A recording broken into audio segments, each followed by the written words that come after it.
If I asked you for the name of this man, how many of you would not know his name, right? A face that became synonymous with evil, to the point where even that odd little mustache is reminiscent of him, right? But if I asked you for his name, would you know it? I'll give you 3 seconds. Many of us don't know his name, and there's a reason for that. When you kill 10 million Africans, you aren't called Hitler. What you're looking at right here is a man looking at the hand and foot of his 5-year-old. He was not able to meet his rubber quota for the day, and so the practice, many people got their hands cut off.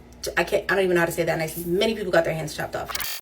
So I thought this was really interesting because, a general consensus is that Hitler is one of the most evil men in history. However, no matter what point you look at, human beings have been committing atrocities to one another, especially those with dictatorial or powers of aristocracy. You look at people that we consider great, like Genghis Khan. What did he do? He rode across all of Asia and, completely conquered people and gave them the choice that either you can become a part of our empire or we're just going to come kill and slaughter all of you. And he's responsible for the death of tens of millions of people. Alexander the Great, same thing, responsible for the death of millions and millions of people, slaughtering and conquering in the name of his own greatness. Who else? You look at the Huns, they did the same thing. The Egyptians, how did they build their empire? The exact same way. Through commerce as well, obviously other things go into empire building, but you can't have empire without slaughter and war. The Romans, how did they expand? Same way. The Greeks, how did they expand? The exact same way. You look at how the Americas were established, genocide and slavery. Again, no matter what period you look at, whether it's thousands of years ago or in modern times, the United States dropped a nuclear bomb on Japan. World War II killed tens of millions of people. So again, no matter what period you look at, human beings are slaughtering one another. So they unalived her, unalived his wife, ate both of them, and then gave him this as a reminder to meet his quota. Here is a picture of two men holding hands.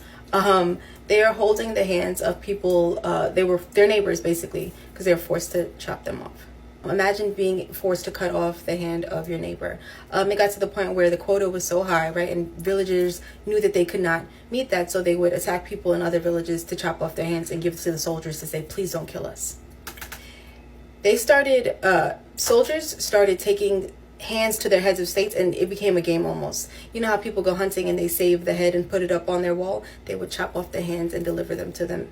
And another reason that King Leopold isn't, broadly taught within public school systems or, isn't all over documentaries on television is because you got to think about how Africa has been gutted from the entire world, especially from Europe. Still to this day, European countries have dominion over African nations where they're siphoning different types of natural resources because, as we know, Africa is one of the most naturally rich continents on the planet. You have so many different types of minerals and raw materials that go into everyday items that we use all the time. And then, of course, precious stones and gems, all types of things like that. So again, if you teach about King Leopold, that'll kind of help to bring people's attention to the fact that, oh, well, a lot of this colonization and theft of resources is still going on. So that's another reason why. How long were we told that there was nothing in Africa? Think about it. When you're a kid and you don't finish your food, what do they say? There's starving kids in Africa, finish your food, right? We're told this land is just devoid of civilization. There's nothing there. The people are savages, right?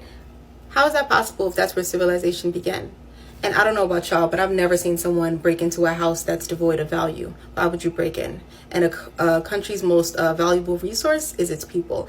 Africa as a continent, its most valuable resource, even though it has many, is its people. And I think it's a testament to us that we're still here.